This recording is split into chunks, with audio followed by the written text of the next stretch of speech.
गहरे सब्ज जंगल के बीच एक खामोश दरिया बह रहा था, मगर इस खामोशी में एक अजीब सा खौफ छुपा हुआ था।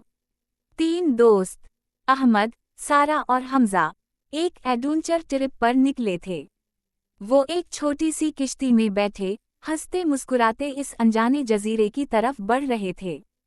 इन्हें क्या मालूम था कि ये सफ़र इनकी ज़िंदगी का सबसे खतरनाक फैसला बनने वाला है। जैसे ही किश्ती दरिया के अंदर गहराई तक पहुंची, माहौल बदलने लगा। परिंदों की आवाज़ें खामोश हो गईं, हवा भी जैसे रुक सी गई। सारा ने आहिस्ता से कहा, ये जगह कुछ ठीक नहीं लग रही। अहमद ने हंसकर बात टाल दी, डरने की ज़रूरत नहीं, हम बस थोड़ी देर में वापस चले जाएंगे। लेकिन अचानक झाड़ियों में कुछ हिला। हमजा ने घबरा कर इधर देखा और इसकी सांस रुक गई। जंगल के अंदर से 3 देवहैकल इंसान नुमा मखलूक बाहर निकली, लंबे, खौफनाक, हाथों में तीर कमान और आंखों में एक अजीब दरिंदगी।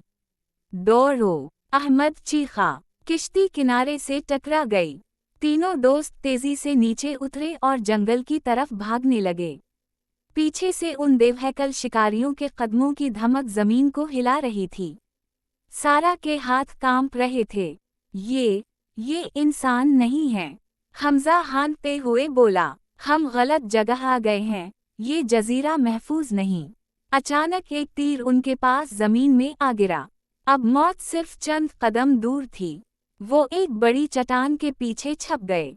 सांसें तेज, दिल धड़क रहा था जैसे सीने से बाहर आ जाएगा। बाहर से कदमों की आवाज़ करीब आ रही थी, बहुत करीब। अहमद ने आहिस्ता से सर बाहर निकाला। वो देवहैकल मखलूक अब सिर्फ चंद कदम के फासले पर खड़ी थी, उनकी सूंघने की ताकत जैसे इन्हें ढूंढ रही थी। चंद लम्हे, जो सदियों जैसे लग रहे थे। फिर अचानक, दूर कहीं जंगल में एक जोरदार चीख गूंजी। वो मखलूक रुक गई और फौरन उसी तरफ भाग पड़ी। तीनों दोस्त ने एक दूसरे को देखा। ये उनका मौका था, अभी या कभी नहीं, अहमद ने कहा। वो फौरन दौड़ते हुए वापस किश्ती की तरफ भागे, पानी में कूदे और पूरी ताकत से किश्ती को आगे धकेलने लगे। पीछे जंगल में खौफनाक आवाज़ें गूंज रही थीं, जैसे कोई और, इससे भी ज्यादा खतरनाक चीज जाग चुकी हो। काफी देर बाद, जब वो जजीरे से दूर निकल आए, सब खामोश हो गए। सारा की आंखों में आंसू थे। हम बच गए, लेकिन वो क्या था? अहमद ने आसमान की तरफ देखा और आहिस्ता से कहा, कुछ राज ही रहने चाहिए। और किश्ती आहिस्ता आहिस्ता दूर अंधेरे में गुम हो गई। मगर इस जजीरे की दहशत हमेशा उनके दिलों में जिंदा रही।